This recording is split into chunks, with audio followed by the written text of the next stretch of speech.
Court of Gold. Very nice documentary. We'll be reviewing it right now. Spoilers ahead. So, yeah, what a nice documentary. It was produced by a multi country effort. In the case of the U.S., one of the greatest presidents that we've had, Barack Obama and his wife, Michelle, were involved. I think it was a very nice piece. I actually commend the four countries that came together for this, for the job they did. It had good insights. I did see that some outlets were giving some criticism, which I believe to be very unfair, because it's very obviously much more to do with the political alignment of such said outlets than anything else. This was very nice. Steve Kerr, Kevin Durant, in the case of the documentary as a whole, I would say that were both, in the case of Durant, he was definitely the personality that you were rooting for. In the case of Kerr, he's always been very eloquent. So throughout the thing, he was definitely the one that you were going like, yeah, he's actually making all the key points of sense. This is the man that is conducive to the narrative that we are telling the story here, right?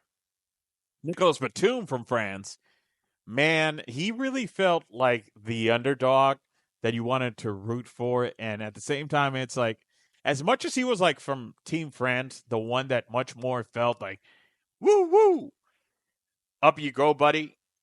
But it felt like he was pretty much talking for France all the time. He was literally the talking head of the team, but you could feel the connection of what he feels of representing the country. Rudy Gobert, he made.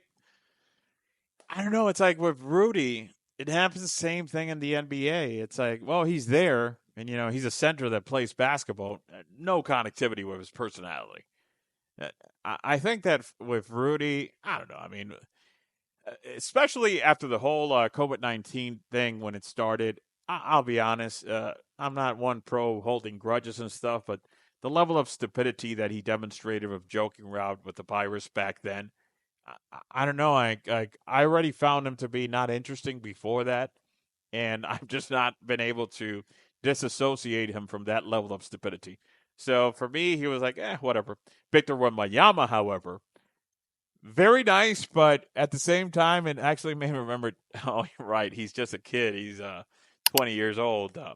So what was it? He was at one point talking about he was gonna go play some video game or something, and I was like, well, at 36, I feel so distanced from that, if anything. But he's just a nice, chill dude who should be the future of the NBA. A la whatever LeBron James retires, this guy should be the future of the NBA.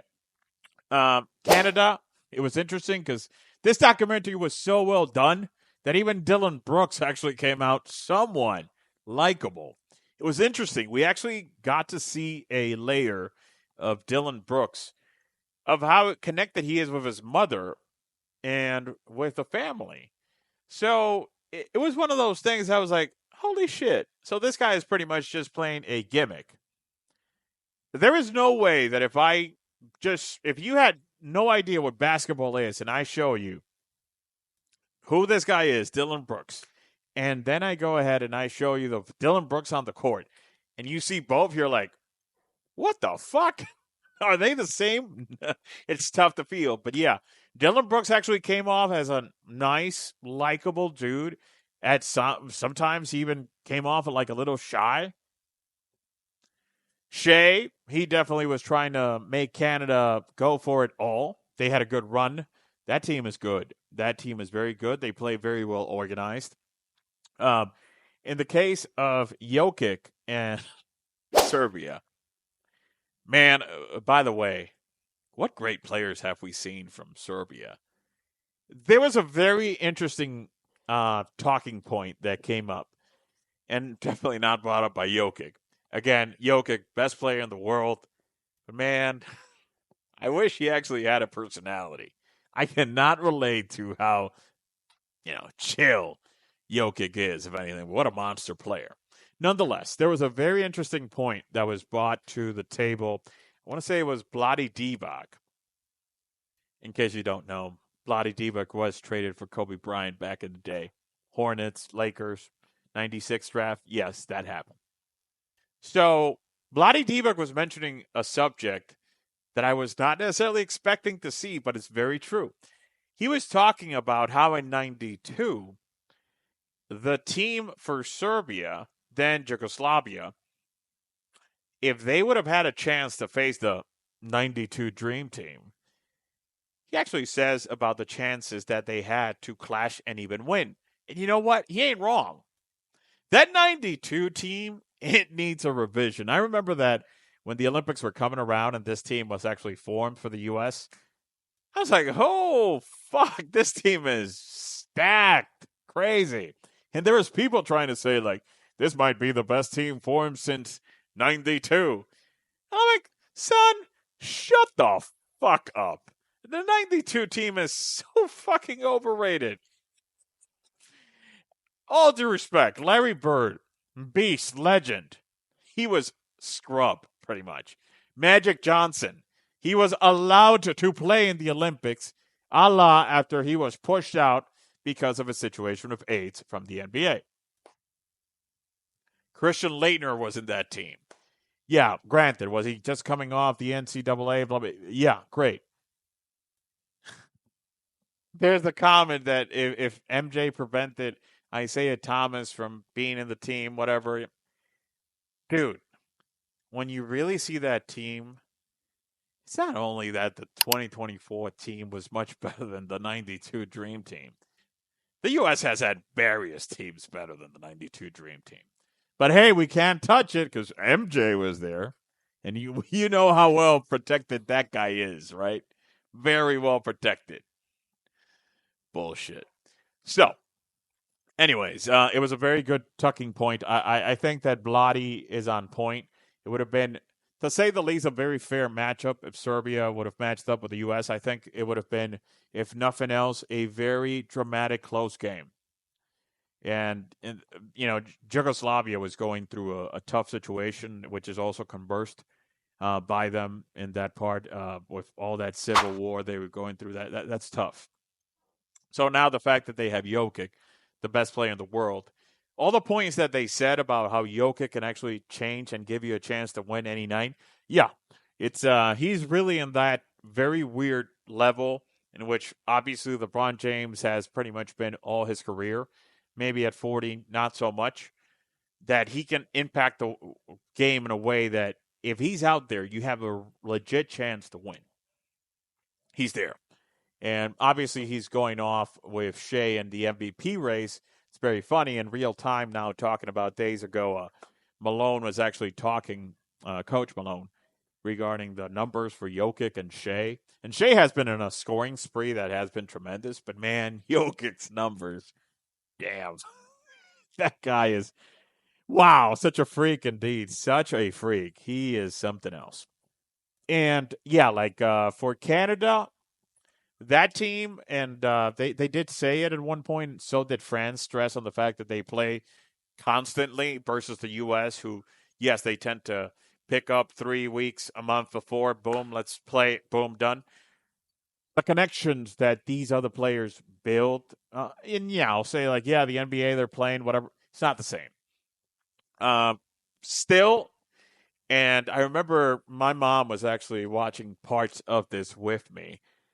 And when she arrives and she sees me watching this and whatnot, I'm like, hey, how are you? And then she actually sits down, like, oh, yeah. So we end up actually talking about this. And she goes like, wow, it seems like it was a very competitive game. And I was like, yeah, the talent level in the world has improved so much to the point that although the level of talent in every country is not enough still to beat the U.S., the world has picked up. Let's be real.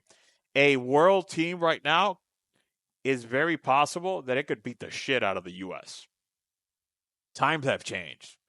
And if it continues, and God willing, diversity is great. So, it gets to the point where the U.S. is going to have to, in chances of winning legit, continue sending the top talent. Now, granted, one thing that a documentary was not touched was the fact of how Jason Tatum, being the best player talent-wise on that team, barely saw action. Tyrese Halliburton didn't, and there was something that I guess was kind of like used to cover up on this in post production, I want to say, in which they were saying that the U.S. team had three different levels, the Hall of Famers, the current stars, the rising stars. And it was like, fuck no. Yeah, Jason Tatum had to play. Tyrese had an injury. That was his cover story. But Jason Tatum, inexcusable that he didn't play. Now, granted, was the gold medal achievement? Was, but it's time to, I get it. You wanted to give time to the Hall of Famers and whatever. Eh. But it was nice. Everyone got to, have their time on the spot. LeBron James, if anything, came out very, it was very robotic, very PR. The appearances he did have in the documentary was nothing special. Anthony Edwards, he was very cool. The swag of this guy. He had a very cool scene with Obama in which he was telling him, think about the thing with this guy. He's telling Barack Obama, one of the goats, he's like, I'm the man and whatnot. Then he's surrounded by Joel Embiid at that point, and KD, LeBron comes in and whatever. Super funny moment. But yeah, I mean, all in all, I give the props where it's due to all four countries. It was a very nice effort in the insights given. Again, this is not the best sports documentary of all time, but I think it's a very solid one. It's very good. Go watch it when you finish this. Definitely, it's worth it on Netflix. They did an excellent job. All the things that you might actually want, are they going to be covered? No, but what does cover everything? There's always going to be spots missing. But there's very good insights. There's very good stories. There's very good things that maybe you had no idea of. Go watch Court of Gold right now. Go, go, go. Remember, be happy.